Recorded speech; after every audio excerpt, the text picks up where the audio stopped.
Well, our theme this evening is the Covenanters in Ireland.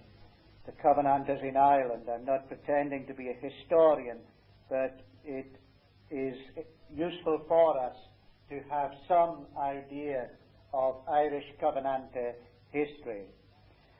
The background, as you will know, no doubt, was that the early origins of Christianity in Ireland were uncertain. There was Patrick and the Celtic Church and the corrupting influence of Rome before actual Roman Catholicism prevailed. So-called Saint Patrick, of course we don't believe that particular people are, as a particular title, saints or true Christians are all saints, but so-called Saint Patrick was not Roman Catholic in his views by any manner of means, but Pope Adrian IV, by mid-12th century, assumed control of Ireland and gave Ireland to Henry II of England in 1155. It's not something that everyone is aware of, but it was the Pope who actually gave Ireland to English control. Henry VIII, of course, broke away from the papacy, but the English bishops were supposed to usher in Reformation in Ireland, but to put it bluntly, they bungled it. There was no Irish Bible till 1602. The ministers lacked zeal to propagate the truth. There was a Jesuit counter-reformation in 1561, and this rendered Protestantism in Ireland very weak. Then we have the plantation of Ulster, the rebellion of the Ulster chieftains ending in 1608, with the surviving chieftains having fled and their lands being declared forfeit. James I decided to plant Scots and English settlers, and among these, godliness was at a very low ebb. Sometimes the picture is given that the planters were examples of godliness. By and large, they weren't. They were largely ungodly. Several godly Scots ministers came in the wake of the plantation, and some conformed to the Church of Ireland, but others did not. Notably, Robert Blair, who was settled in Bangor in 1623, Josias Welsh of Temple Patrick, the son of John Welsh of Ayr, the grandson of John Knox, Temple Patrick. He was known as the cock of the conscience because of his awakening preaching. John Livingston in Killinchy. This is John Livingston who preached at Kirkashotts on that memorable occasion, Kirkashotts in Scotland, from Ezekiel 36, 25 to 26.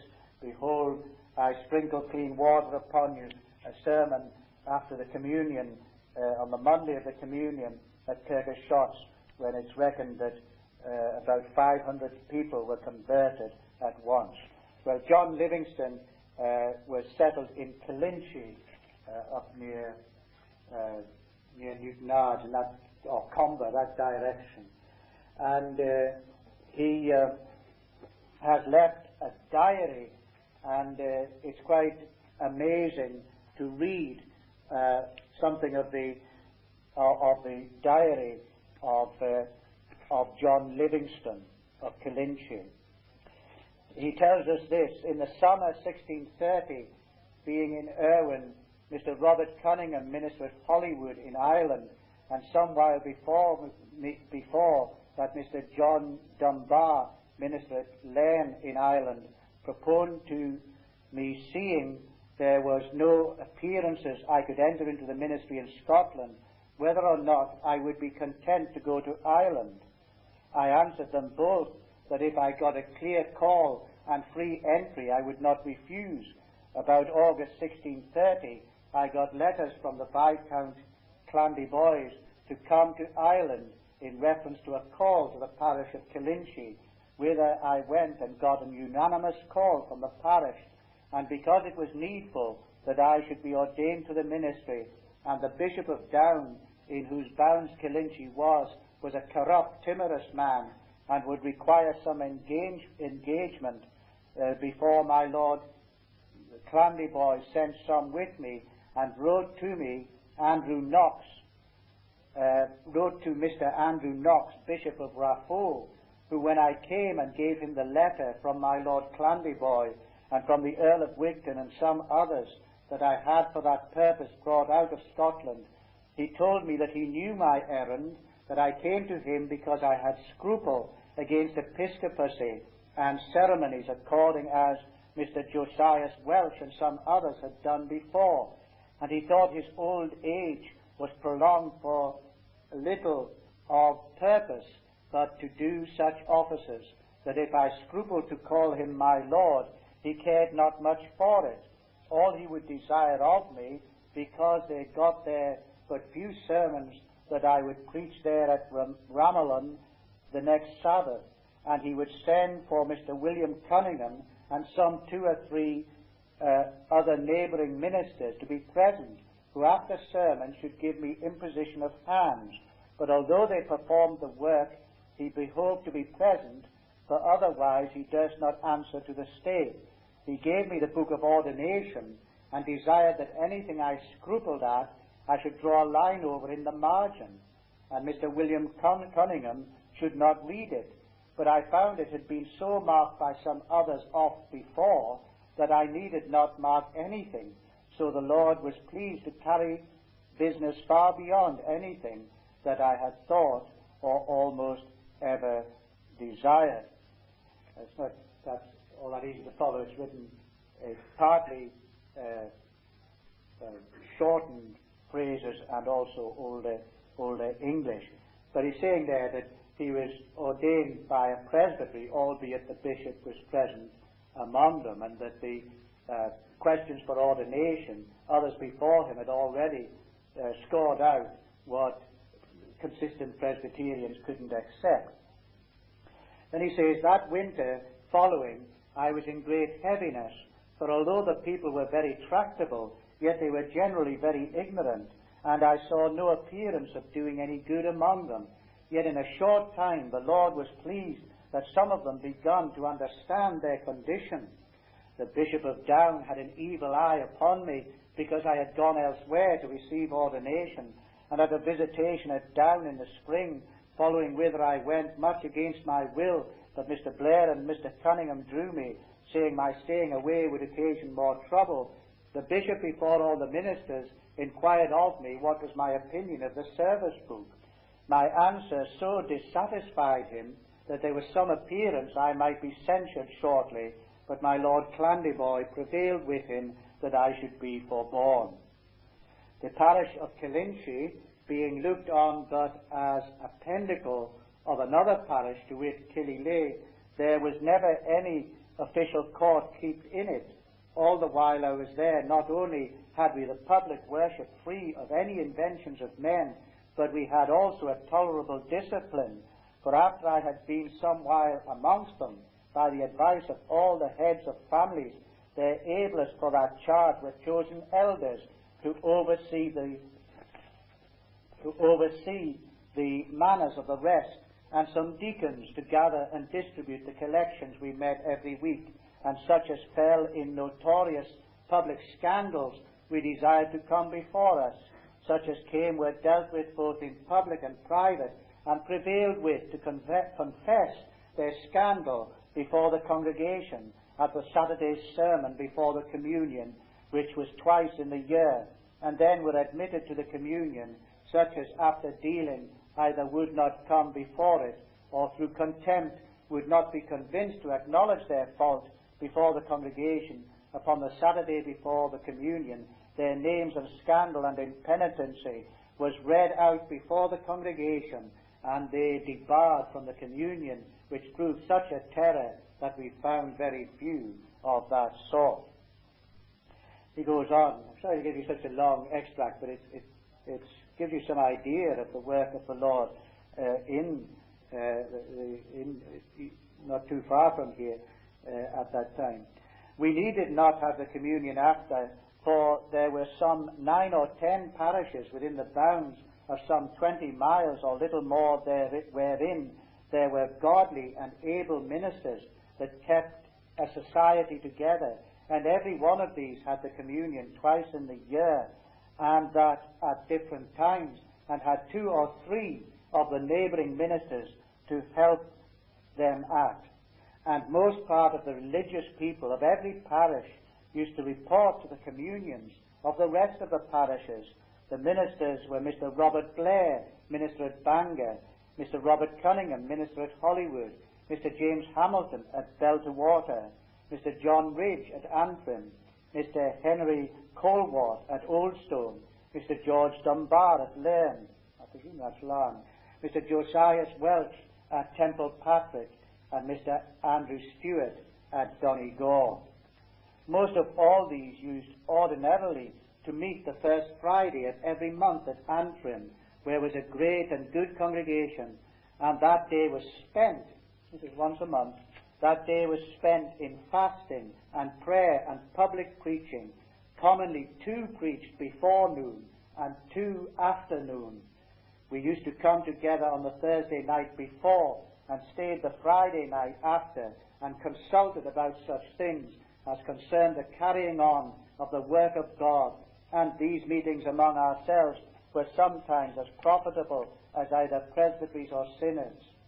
Out of these parishes formerly mentioned, and out of some others also, such as laid religion to heart, used to convene to these meetings, especially out of the 6-mile water, which was nearest land, and which there was greatest number of religious people, and frequently the Sabbath after the Friday's meeting, the communion was celebrated in one or other of these parishes. So there were these meetings once a month in Antrim, and the people gathered in large numbers, and the whole day was spent in preaching, prayer, and psalmody. And then he says this: among all these ministers there was never any jar or jealousy, yea, nor among the professors, that's the professors of the faith, the greatest part of them being Scots, and some good number of gracious English, all whose contention was to prefer others to themselves. And although the gifts of the ministers was much different, yet it was not observed that the heavens followed any to the undervaluing of others. Many of those religious professors had been both ignorant and profane, and for debt and want and worse causes had left Scotland. Yet the Lord was pleased by his word to work. Such a change I do not think there were more lively and experienced Christians anywhere, nor were these at that time in Ireland, and that in good numbers, and several of them persons of a good outward condition in the world, being but lately brought in, the lively edge was not yet gone off them, and the perpetual fear that the bishops would put away their ministers made them with great hunger wait on the ordinances. I have known them that have come several miles from their own houses to communions, to the Saturday's sermon, and spent the whole Saturday night in several companies, sometimes a minister being with them, sometimes themselves alone in conference and prayer, and waited on the public ordinances the whole Sabbath, and spent the Sabbath night likewise, and yet at the Monday's sermon not troubled with sleepiness, and so have not slept till they went home. Because of their holy and righteous carriage, they were generally reverenced, even by the graceless multitude that they lived among. Some of them had attained such a dexterity of expressing religious purposes by the resemblance of worldly things, that being at feasts or meals in common inns, where were ignorant, profane persons, they would among themselves entertain a spiritual discourse for a long time, and they other professed that although they spake good English, They could not understand what they said. In those days, it was no great difficulty for a minister to preach or pray in public or private. Such was the hunger of the hearers, and it was hard to judge whether there was more of the Lord's presence in the public or in the private meetings. So that gives you some idea of the work of the Spirit of God that was taking place through the preaching of men like Livingstone and Welsh at that time. And amazingly, God initially used, to a considerable extent, to awaken the people to a sense of sin, a man called James Glendinning. Glendinning was eccentric, to say the least. Some would say he was bordering on mental imbalance, and he seemed to be able to preach nothing much but God's wrath upon abounding wickedness among the people. And yet God used this man to awaken the people to a sense of sin, and then other more judicious ministers entered the work, men like Livingstone, and the Lord used the preaching of the gospel to effect a great transformation among the planters who had largely been so ungodly when they came from Scotland. And in 1641, a Scottish army arrived to deal with a rebellion, and this led to the formal organization of a presbytery in 1642. Well, that was what was going on in the north of Ireland. Meanwhile, in Scotland, the work of Reformation under Knox had been constantly attacked between 1567 and 1637. The Second Reformation, from 1637 to 1651, was a God-given resurgence of biblical and Reformed truth. And in 1638, the National Covenant of Scotland was signed by vast multitudes in Scotland. And it pledged the people to uphold the Reformed faith and worship and Christ's kingship over church and state. They held that Christ is king over all and to be acknowledged as such, and that the individual and the church is to acknowledge Christ's kingship, and also the state, not only the ruler in his personal life, but in the use of his public office, he is to acknowledge Christ's kingship over him. So church and state are to be separate and distinct, but the church has a duty to teach the state its biblical responsibility, and the state, the ruler, has a duty under Christ to uphold the law of God in the land, and in so doing to facilitate the true religion and the functions of the church. So that was going on in Scotland, the National Covenant. Meanwhile, in England, the Westminster Assembly was called by Parliament on the 1st of July 1643, initially to simply revise the 39 Articles of the Church of England. But as the Civil War progressed, the parliamentarian forces were struggling and wanted help from Scotland. The Scots were agreeable if the English sought uniformity of the three kingdoms in doctrine, worship, and discipline. The famous words of Bailey, that the English were for a civil league, we for a religious covenant. That is, the Scots said, yes, we'll help, but we want a covenant binding the kingdoms to seek uniformity in doctrine, worship, and discipline in the churches. This resulted in the Solemn League and Covenant committing the three kingdoms of England, Scotland, and Ireland to seek uniformity in the Reformed faith and acknowledging Christ as King over the nation and over the church also. And the remit of the assembly was increased to include not only revising the Articles of the Church of England, but producing a confession of faith, catechism, directory of worship, and form of church government. So that the Civil War, in God's providence, was the means of the Westminster Assembly having a much bigger job to do, given a much bigger job, and with the result that we have the Confession of Faith, 2 catechisms, directory for worship, and the form of Presbyterial church government. And the Solemn League and Covenant was signed by large numbers in Ireland. This is something that isn't that well known. And I want to give you some idea of the place of the Solemn League and Covenant in Ireland. And for this, we rely largely on a book, A True Narrative of the Rise and Progress of the Presbyterian Church in Ireland, by Patrick Adair.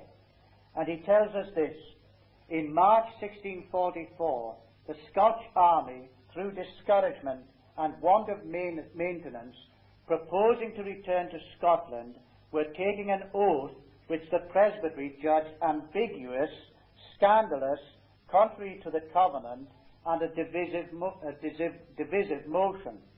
They sent 2 of their number to the meeting of officers at Carrickfergus to declare the same to them, and withal they wrote to the Commission of the Church of Scotland concerning the present state of the army and that oath, with their declaration against it.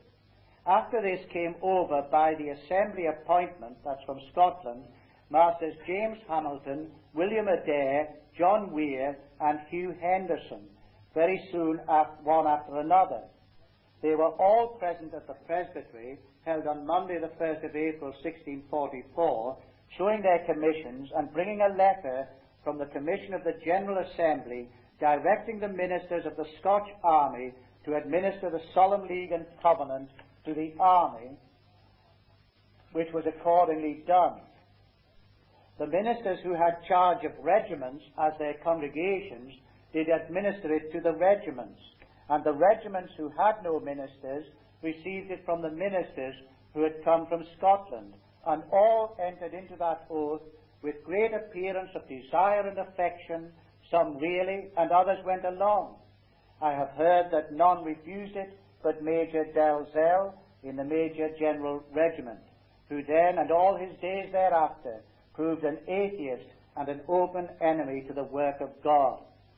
But though the army ministers had no commissions except for the army, yet in those places where the covenant was administered to the army, the whole country about came and willingly joined themselves in the covenant, a very few excepted, who were either some old conformist ministers or known profane and ungodly persons, so that there were more of the country became swearers than were men in the army. Yet, because the black oath had been generally pressed and taken by many in the country a few years before, those who had taken the black oath were not admitted to the covenant until they had first publicly declared their repentance of it. So, those who had taken the black oath, which was contrary to the interests of the Reformed faith, they had to publicly acknowledge the wrongness of it before they were allowed to take the Solemn League and Covenant. It was reported by the worthy Mr. Weir, who administered the covenant at Carrickfergus, where least was expected, that there were 400 who had renounced the black oath publicly and taken the covenant, and 1,400 of the army and of towns and places about, besides women who had not taken the same and now entered into the covenant. And there were in other places large equal proportions and more people running into it where it was administered, as in Belfast, Comber, Newtown, Bangor, also in Broad Island, Island Magee, and other places in the county of Antrim, not only where soldiers were quartered, but where they were not quartered, the ministers from Scotland, on their own invitation, did visit them, and administered the covenant unto them. The covenant was taken in all places with great affection, partly with sorrow for former judgments and sins and miseries, partly with joy under present consolation, in the hopes of laying a foundation for the work of God in the land, and overthrowing popery and prelacy, which had been the bane and ruin of the poor church. Sighs and tears were joined together, and it is much to be observed, both the way ministers used toward the people for clearing their consciences in order to the covenant, in explaining it before they proposed it to the people, and from Scripture and solid consequences from it, clearing every article from it, and thereafter offered it only to those whose consciences stirred them up to it. Indeed, they were assisted with more than the ordinary presence of God in that work in every place they went to, so that all the hearers did bear them witness that God was with them, and the sensible presence and appearance of God with them in these exercises did overcome many of those who otherwise were not inclined that way, so that very few were found to resist the call of God. The solemnity and spirituality of carrying on this work was like the cloud filling the temple, there being a new tabernacle erecting in the land. And those who had not seen those things before, nor were well acquainted with them, said, as the people in Christ's time, we have seen strange things today.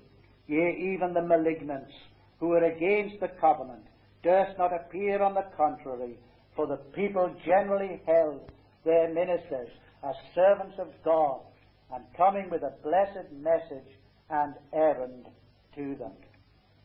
So the covenant, the Solemn League and Covenant, was sworn by multitudes of people freely and without coercion and sincerely and knowledgeably.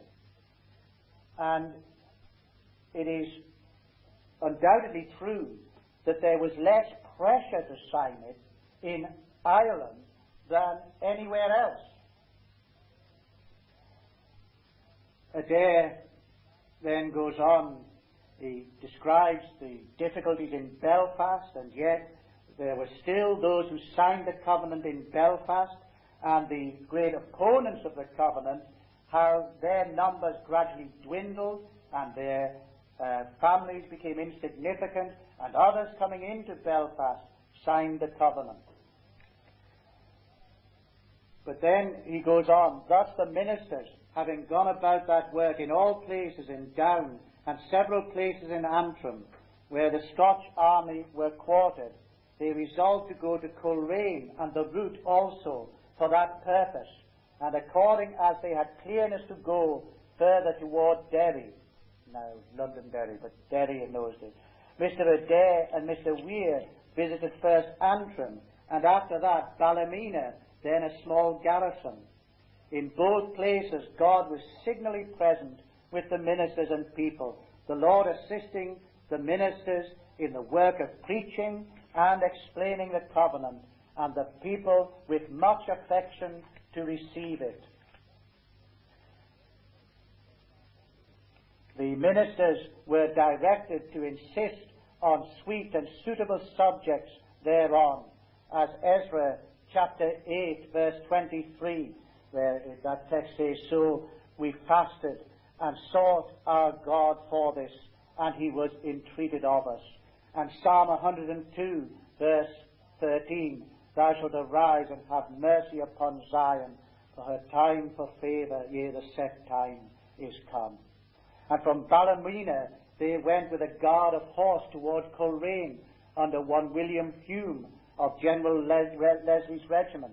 They went the next day, being Thursday, to the church, and few being present except the soldiers of the garrison, they explained the covenant to them, and left it to their serious thoughts till the next Sabbath. On this Lord's Day the convention was very great from town and country. They expounded more fully the covenant, and among other things told the people that their miseries had come from those sorts of people who were there, that is in the covenant, sworn against, and especially from the papists. The righteous hand of God had afflicted them for going so near the papists in their former worship and government in the church. And whereas the episcopal party endeavoured peaceableness with the papists by symbolizing with them in much of their superstition, the sovereign Holy Lord had turned their policy to the contrary effect, for their conformity with idolaters, going on in a course which had a tendency at least that way. In other words, what he's saying is their compromises with idolatry had brought the judgment of God and hadn't given them that peace which they had sought. The first who publicly entered into covenant was the preacher in that town.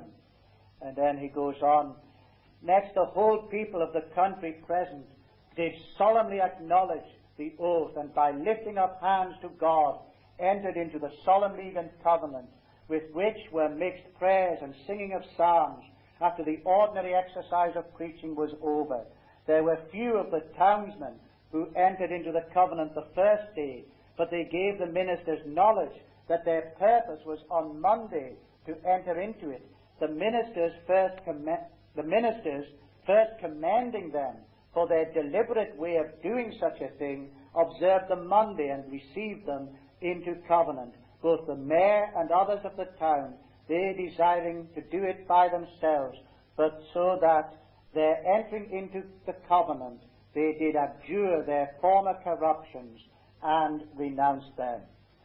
The point here is that far from just signing it without thought, the bulk of the leading people of the town said, we do want to do it, but we'll do it tomorrow because we want time to give it further thought so that they could do it thoughtfully and conscientiously.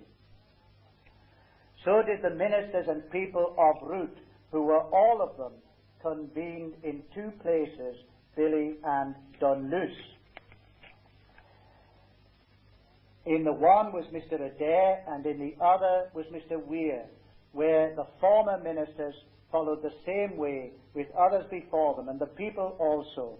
Mr. Adair and Mr. Weir took occasion from the ministers' repentance to show the people in public how dangerous it was to credit ministers without ground from Scripture. Well, they went on to Derry, as it was then called, and in Derry they had much conflict with certain individuals, but nonetheless large numbers ultimately signed the Solemn League and Covenant. They then went on to Raphoe in Donegal and to Letterkenny, where multitudes entered into the Solemn League and Covenant. At Ray, a place called Ray on the Lord's Day in Donegal, such a crowd gathered that one of the ministers preached in the meeting house, which was packed out, and the other minister preached to the people outside in the field.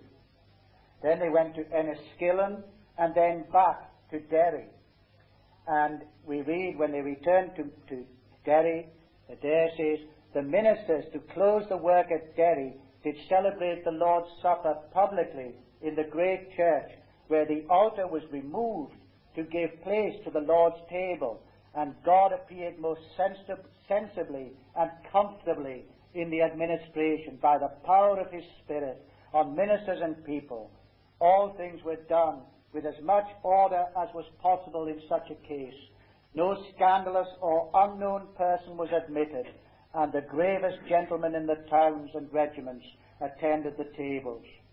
After this work, the ministers, accompanied by special friends, came to the waterside, to Captain Lawson's house, where, kneeling down, they commended the people to God.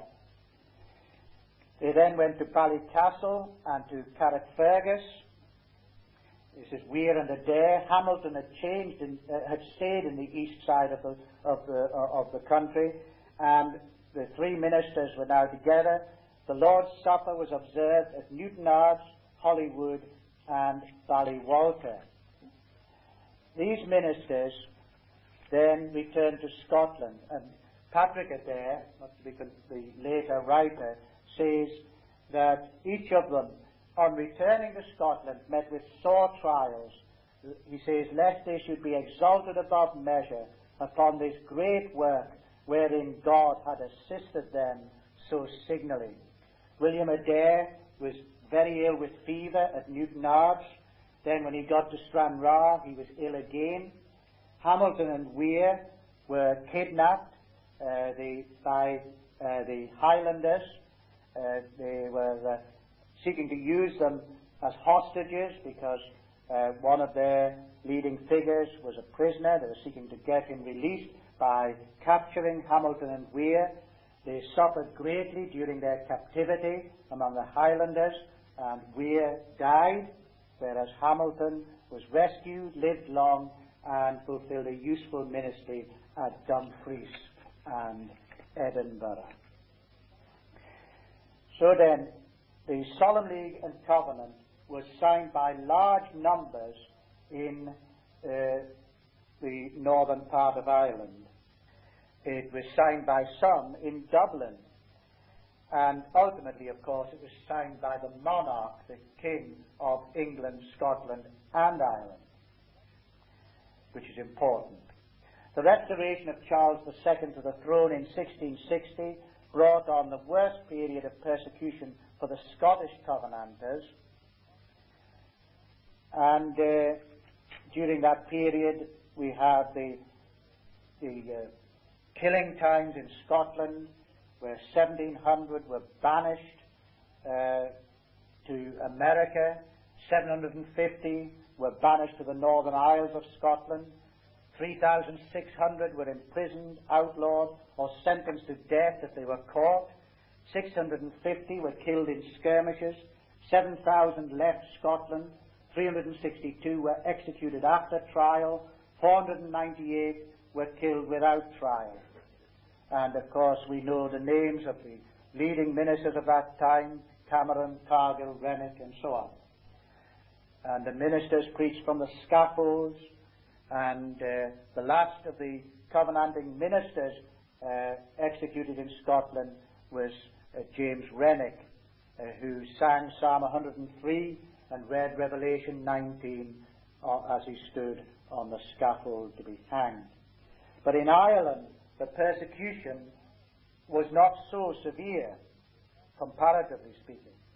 But most Presbyterians refused to conform to episcopacy. 61 of the 68 Presbyterian ministers were deposed for nonconformity to prelacy or episcopacy, government by diocesan bishops. It's worth noting that Adair in his history says that in 1654, adherence to the Solemn League and Covenant was a requirement of ordination to the Presbyterian ministry in Ireland. Now, how long it remained so, I've not been able to discover.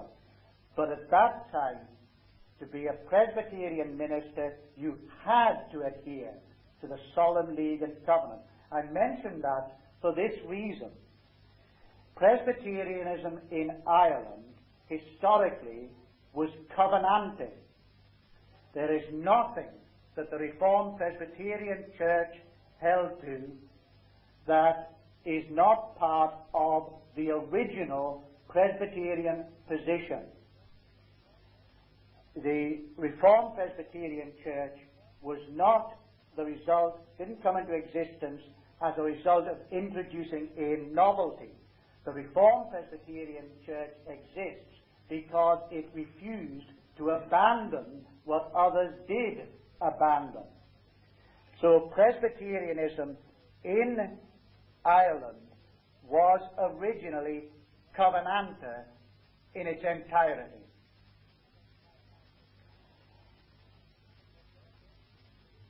But then later the toleration was given, but the Solemn League and Covenant was quietly forgotten.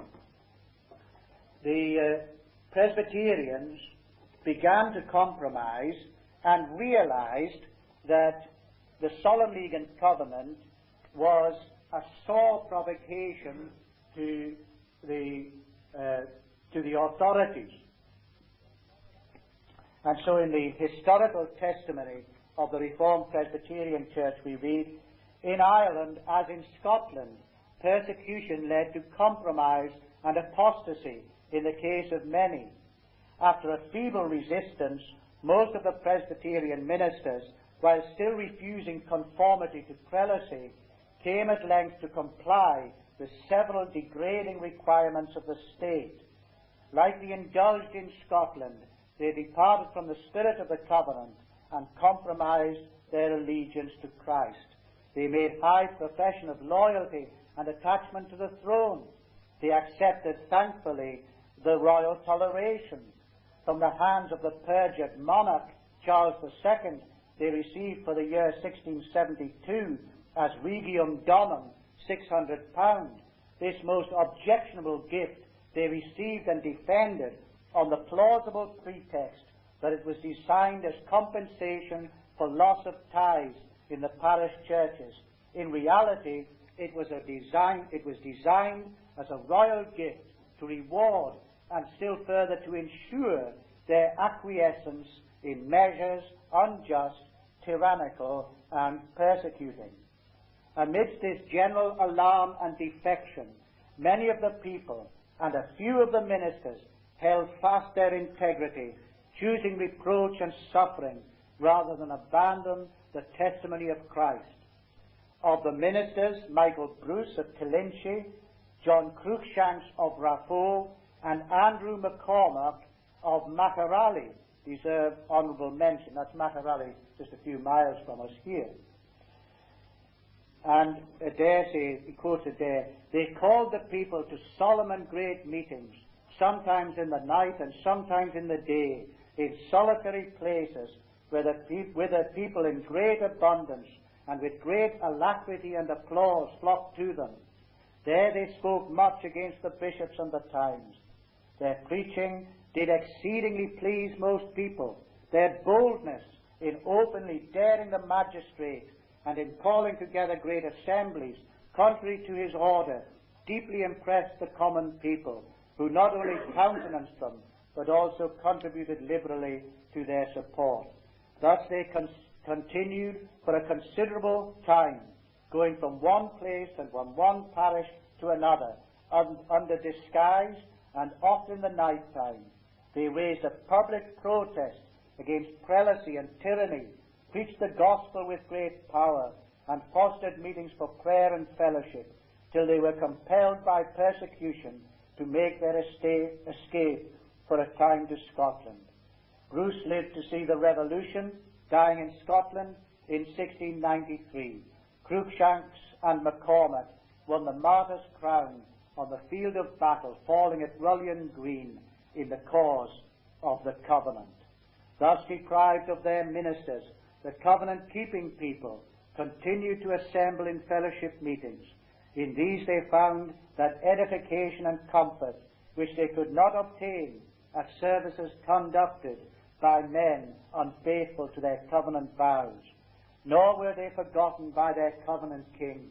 From time to time they were refreshed by visits from faithful servants of Christ in Scotland. Among these was Alexander Peden, a man distinguished for faith, prayer, zeal, and fervent attachment to the covenanted testimony. His repeated visits to this country between 1670 and 1681, and his faithful labours, particularly in the district of Kells, served to encourage and strengthen the witness for truth in their day of sorest trial.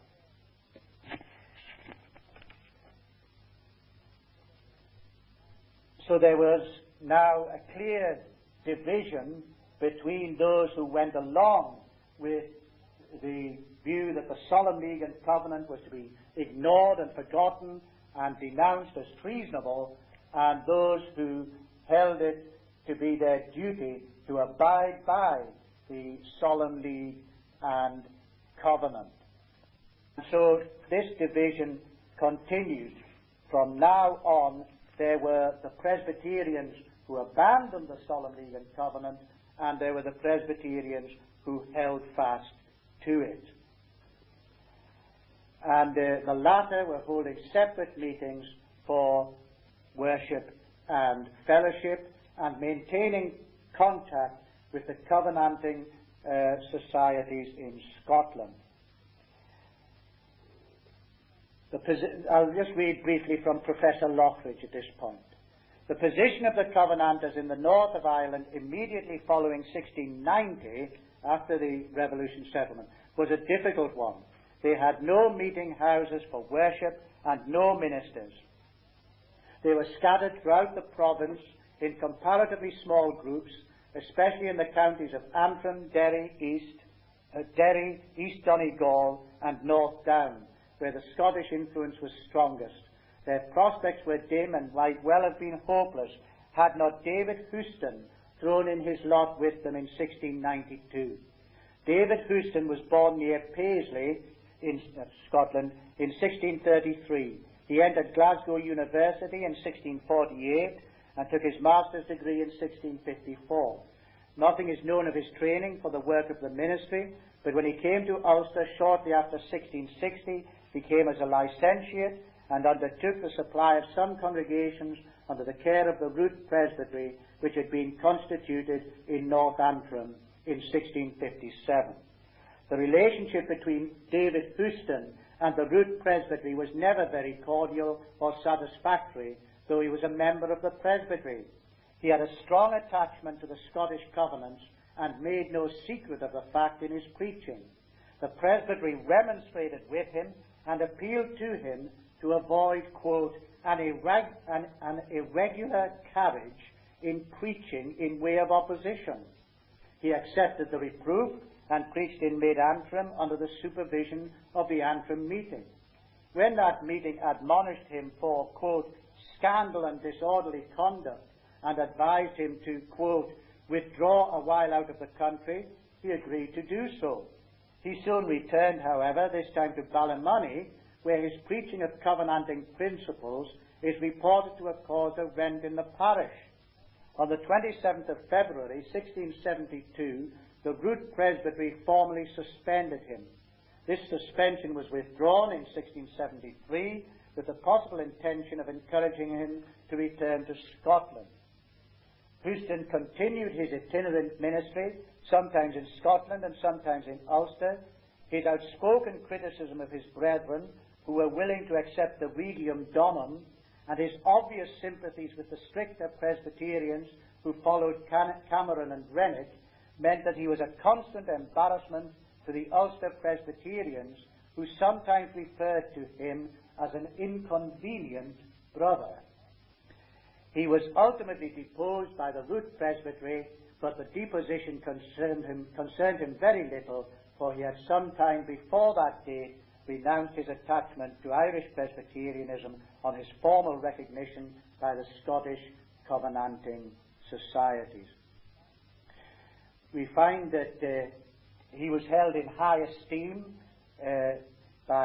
in James Renwick, when Renwick was still living, and he says in a letter to Sir Robert Hamilton, I shall give you an account of our carrying towards the said Mr. David. When I was in England last summer, the general meeting of our societies, being informed that Mr. David Houston refused concurrence with and subjection to the ministers in Ireland because of their defections, and that he preaches faithfully against the sins of the times, did send to him Colin Allison and William Nairn to know the verity thereof.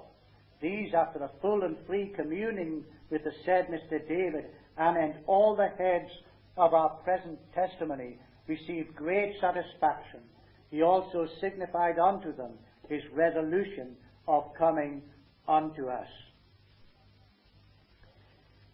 The complaints that were made against him by his opponents in Ireland were investigated. The Scots Church sent someone over to find out if they were true.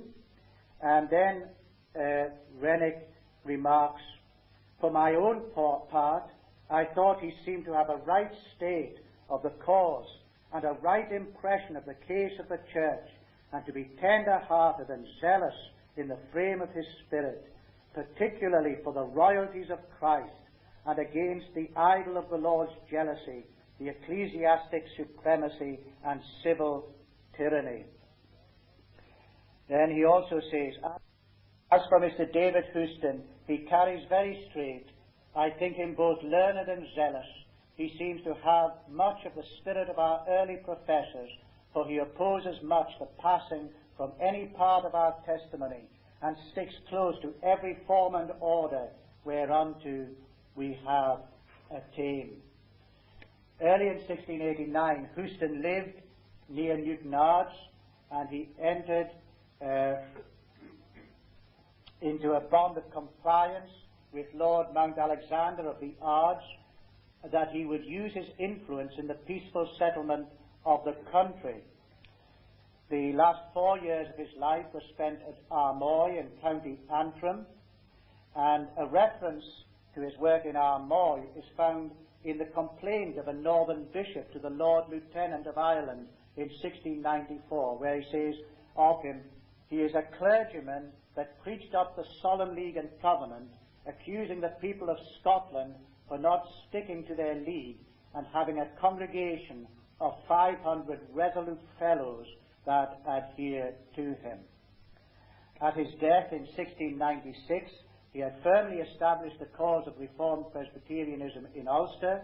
His ministry had united the Covenanting societies in Ulster in a common fellowship and had isolated them from their fellow Presbyterians. The die had been cast, and though they would find it difficult, if not impossible, to get a minister of like mind, there was now no possibility of their abandoning the covenanting position and entering the Irish Presbyterian Church.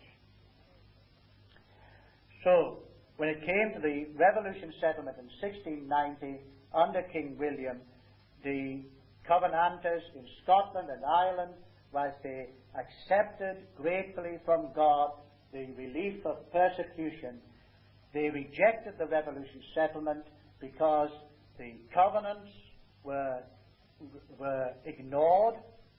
There was no acknowledgement of the scripturalness of Presbyterianism. Erastian episcopacy, that is state-controlled government by the diocesan bishops, was established in England. Elements of state interference in the government of the church were already present in the Revolution settlement in Scotland.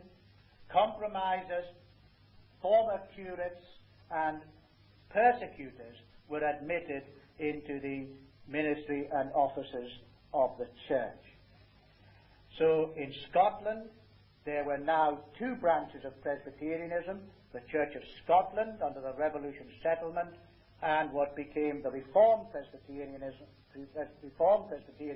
Church on that stood by the National Covenant of Scotland and the Solemn League and Covenant.